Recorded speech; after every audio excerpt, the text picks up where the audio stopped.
Did you know that by the age of 5, most children have already told their first big lie?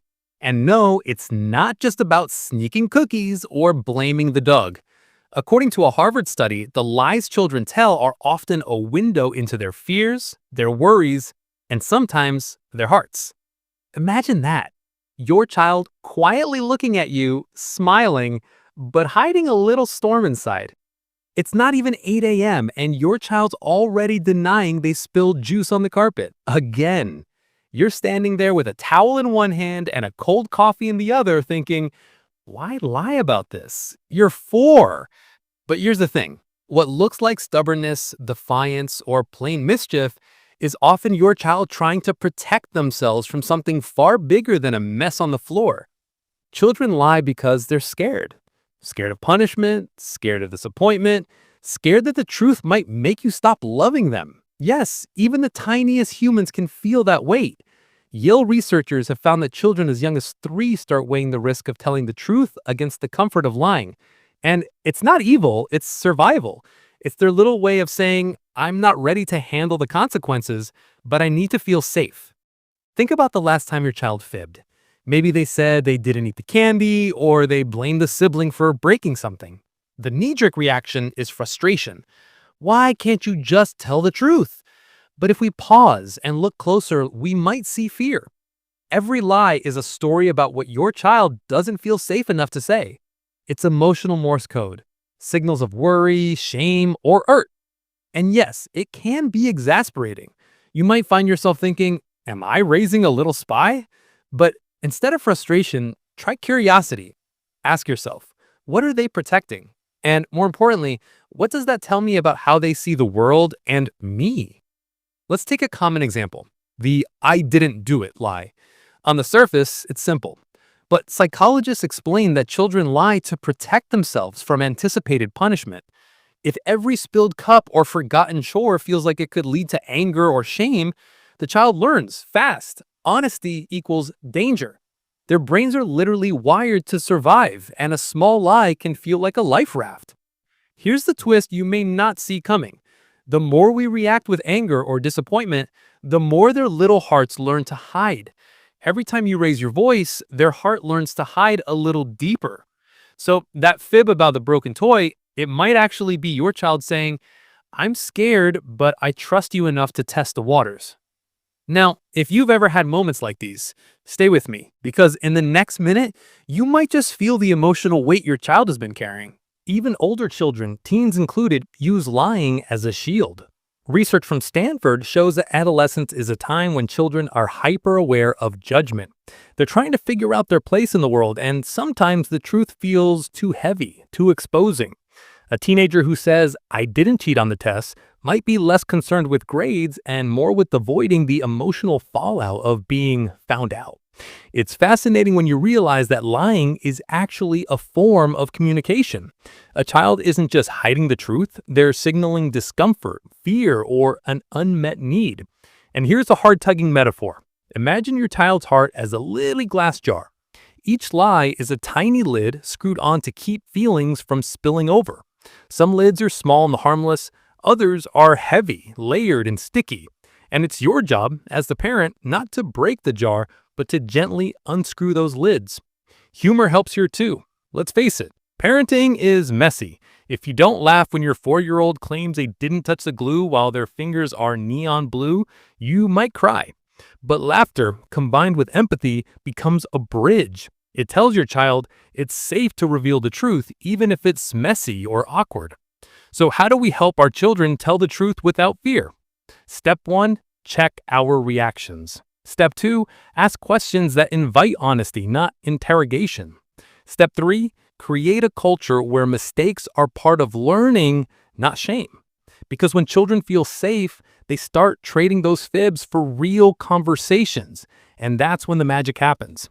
Here's a moment to pause and reflect. Every lie your child tells is a story you haven't yet fully heard. Behind every denial is a pulse of fear, a plea for understanding, or a wish for trust. And the amazing thing? We as parents have the power to rewrite those stories, not by scolding, but by listening. Let's talk about the everyday lies, the ones that make you scratch your head at 7 p.m., wondering if your child is auditioning for a secret agent movie. The I finished my homework lie, the I didn't eat the cookie lie, the I don't care lie that masks a storm of feelings. On the surface, these are minor fibs, but underneath, they're emotional barometers telling you what your child fears, what they wish they could say, and what they need most from you: safety. Think about it. When your child lies about something small, it's rarely about the act itself. It's about avoiding shame, avoiding disappointment, and avoiding the judgment they perceive, even if you don't mean to judge. According to a study published by the American Psychological Association, children who experience harsh reactions to mistakes are more likely to develop habitual lying as a protective mechanism. Their minds are running an early version of risk assessment. Truth equals danger. Lie equals survival. And yes, this can feel like a betrayal. You might look at them and think, but I've told them honesty matters. But here's the truth no parent wants to admit. Teaching honesty isn't just about saying, tell the truth. It's about showing, through your reactions, that honesty is safe, that their feelings are valid, and that mistakes won't make them unlovable. Every time you respond with understanding instead of judgment, you're giving them a tiny shield they can lower safely. Let's use a story to illustrate. Imagine a 6-year-old Mia who spills paint all over the kitchen table. She looks at her mother, panic in her eyes, and says, "I didn't do it." The mother sighs, thinking, "Here we go again." But instead of anger, she kneels down, takes a deep breath, and says, "Thank you for telling me. Accidents happen.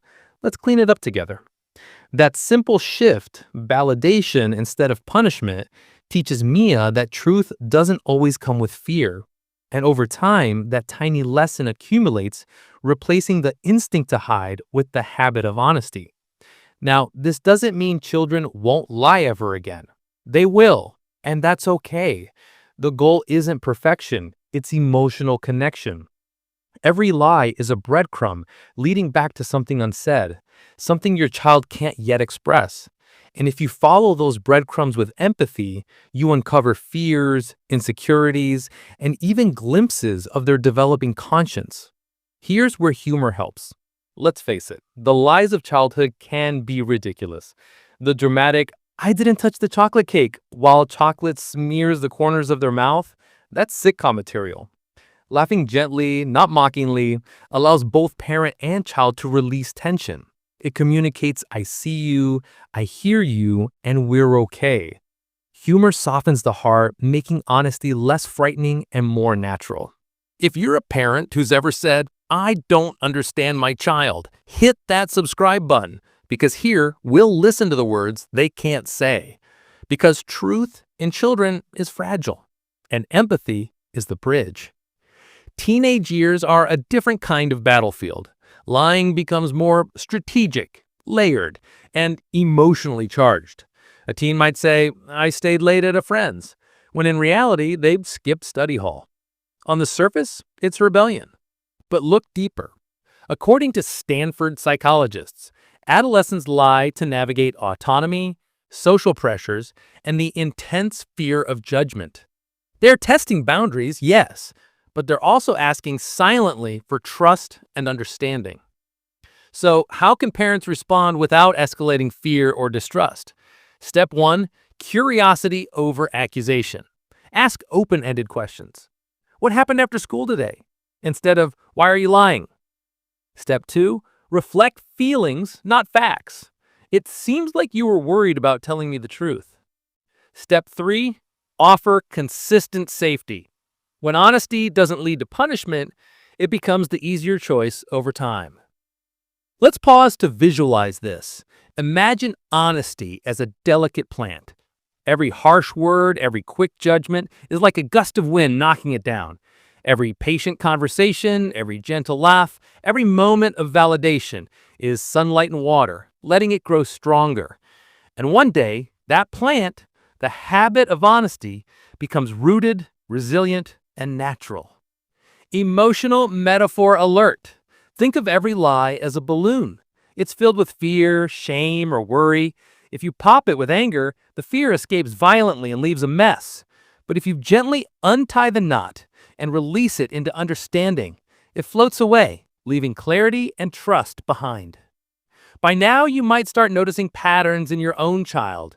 Maybe they lie when they feel embarrassed. Maybe they hide feelings because they've learned that silence is safer than honesty. And sometimes, just sometimes, their lie is a tiny plea. I'm scared, but I still trust you enough to test the waters. So, how do we transform those little lies into bridges of trust? First, embrace the power of listening. Not just hearing words, but tuning in to the emotions behind them. When your child says, I didn't do it, your first job isn't to prove them wrong. It's to ask gently, what happened? That tiny pause, that moment of curiosity tells them it's safe to tell the truth here. Next, normalize mistakes.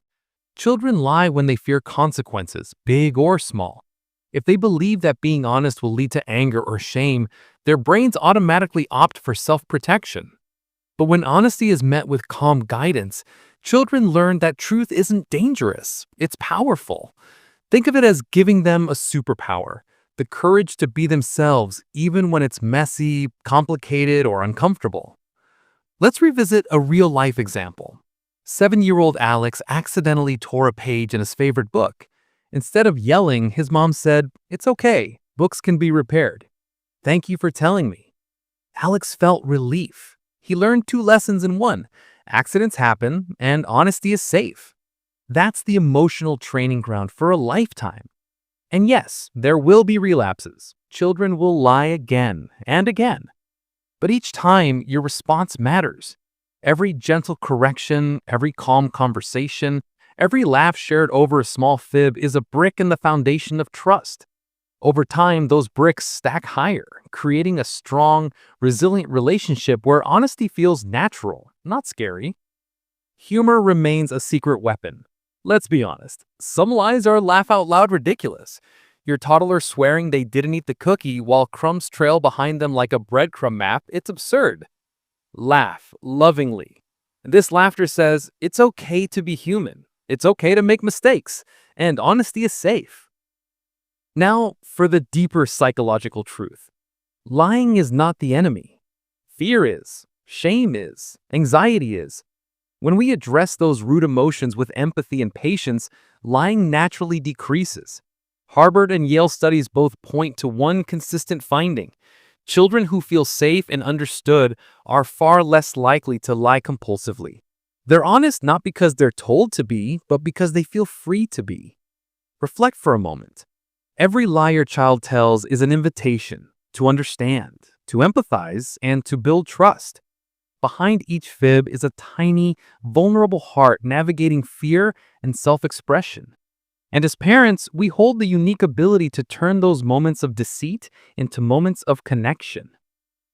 If this made you see your child in a new light, subscribe, because sometimes they don't need a perfect parent. They just need one who understands, one who listens, who laughs, and who gently untangles the emotions behind the words they can't say. Finally, here's a question to carry with you. The next time your child stays silent, don't ask what's wrong. Ask what's hurting, because silence in a child is never empty. And the truth, when finally spoken, can be the bridge to a heart you never knew you were ready to reach.